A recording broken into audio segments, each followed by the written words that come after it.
गणेश चतुर्थी के अवसर पर देश के नए संसद भवन में कार्यवाही की शुरुआत पीएम मोदी के संबोधन के बाद से शुरू हो चुकी है। यानी 96 साल का पुराना संसद अब पूरी तरह से रिटायर हो चुका है। नए संसद को लेकर जहां एक तरफ सभी राजनेताओं में खुशी है, वहीं देश की महिला सांसदों ने पुराने संसद भवन से जुड़ी अमिट स्मृतियों को याद किया। आपको बता दें कि नए संसद का निर्माण इतना आसान नहीं था जितना आप सोच रहे होंगे।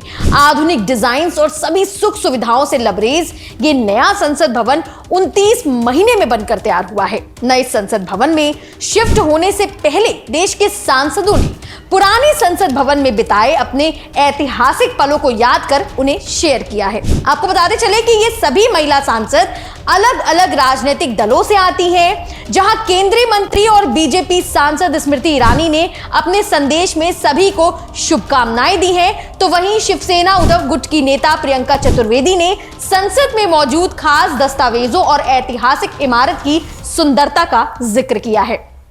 पोस्ट करते हुए प्रियंका ने लिखा है कि हमारे देश के दिग्गज नेता के कामकाज की छाप इस संसद भवन में मौजूद है। वहीं संसद ने एक स्वावलंबी राष्ट्र के रूप में हमारी 75 साल की यात्रा को आकार दिया है। यात्रा का हिस्सा होने का गर्व है और उम्मीद है कि इस संसद का जो मुख्य सार है वो नए भवन में भी जारी रहेगा।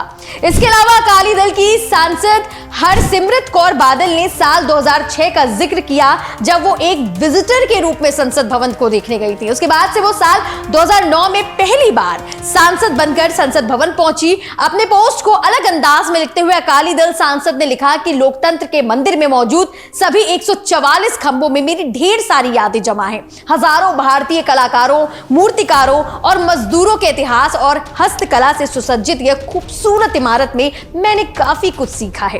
केंद्रीय मंत्री और अपना दल की सांसद अनुप्रिया पटेल ने संसद परिसर के बाहर बापू की प्रतिमा को प्रणाम करते हुए वाली तस्वीर पोस्ट की है। जी हां, और वो लिखती है कि मैं गहराई से महसूस कर सकती थी कि मैं एक ऐतिहासिक इमारत में प्रवेश कर रही हूं, जिसने आजादी के बाद हमारे संविधान के निर्माण और हमारे देश की लोकतांत्रिक संस्थाओं के विकास और मजबूत कर दिया है। वहीं निर्दलीय सांसद नवनीत राणा ने भी संसद भवन में दाखिल होने के अपने दिन को याद करते हुए लिखा कि संसद भवन से मैंने काफी कुछ सीखा है। राष्ट्रवादी कांग्रेस पार्टी की सांसद सुप्रिया सुले ने अपने निर्वाचन क्षेत्र के मतदाताओं के प्रति आभार व्यक्त किया है। उन्होंने इस भवन में आने का मौका दिया। उन्होंने लिखा कि मुझे दुनिया के सबसे बड़े लोकतंत्र का हिस्सा बनने और पुराने खूबसूरत संसद भवन में सत्र में भाग लेने का अवसर देने के लिए महाराष्ट्र और बारामती के लोगों को धन्यवाद और आभार। भाजपा सांसद पूनम महाजन ने पूर्व प्रधानमंत्री अटल बिहारी वाजपेयी को याद करते हुए उनकी कविता आओ फिर से दिया जलाएं के एक अंश को संदेश में लिखा, अंतिम जय का वज्र बनाने नव दधीची हड्डियां गलाएं। कांग्रेस सांसद राम्या हरिदास ने इमारत को लोकतंत्र का महल बताते हुए कहा है कि ये देश के मजबूत फैसलों का जन्म स्थान है। यहां टीएमसी सांसद महुआ मित्रा ने भी कुछ ऐसे ही कहा है कि पुराने संसद भवन का मेरे दिल में विशेष स्थान रहेगा, और उन्होंने इसे अपना पहला घर के समान भी बताया और कहा कि इमारत बदल सकती है, लेकिन इसके प्रतीकवाद यानी एक स्वतंत्र देश के स्वतंत्र रूप से चुने गए प्रतिनिधियों की स्वतंत्रता नहीं बदल सकती। तो वहीं राज्यसभा सांसद और स्पोर्ट्स वुमेन पीटी उषा ने 1986 में सियोल एशियाई खेलों में स्वर्ण पदक जीतने के बाद संसद में अपनी पहली यात्रा का जिक्र करते हुए कहा कि जीवन में पहली बार मैंने अपने दाहिने पैर से राज्यसभा में कदम रखा, अपने दाहिने हाथ से कदम छुआ और अपने होठों से हरिओम का जाप किया था।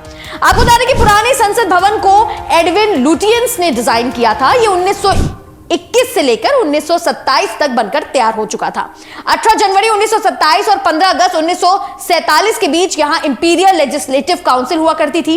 इसके बाद 15 अगस्त 1947 और 26 जनवरी 1950 के बीच भारत की संविधान सभा और फिर संसद बनी। विभिन्न दलों की महिला सांसदों ने भारत की 75 साल की लोकतांत्रिक यात्रा के साक्षी रहे पुराने संसद भवन को जिस अंदाज में याद किया, उसे देखकर आपको क्या लगता है, हमें कमेंट करके जरूर बताएं। और खबरों के लिए देखते रहें वार्ता 24 मेरे यानी आकांक्षा के साथ। आप देख रहे हैं वार्ता 24।